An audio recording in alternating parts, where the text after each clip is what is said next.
Саламатсыз бежеке, өзүңүз тааныштырып, сиздин айылдагы өзүңүздө болгон көйгөйлөр жөнүндө бөлүшүп кетиңизчи. Мен Бакай Ата районунун Ак Дөбө айылынын Кызылсай айылынын тургуну болом. Атым Жамалкан. Өзүм 70-ке барып калдым. 5 бала, 13-14 небере бар. Колдо келин бала бар. Мен көйгөйүм ушу пенсия. Пенсия деген аз, эчтекеге жетпейт. Балдарга пособие чыгарбайт.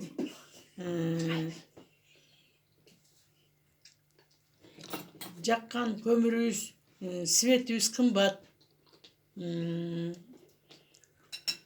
Мен ушу Сооронбай Шариповичке талап кылат элем.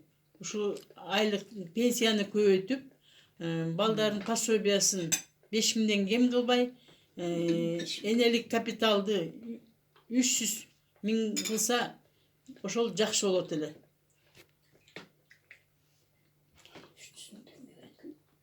Свет жөнүндө не маалымат айтасыз?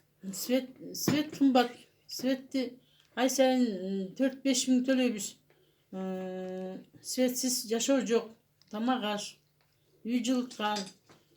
Свет болбосо көмүр да кымбат. 2 тонна көмүрүн 6-7 миң.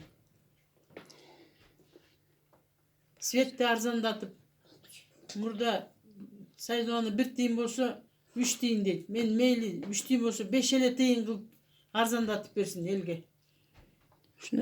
Ошону сизге талап кылам. Сооронбай Шарипович. Не дейт?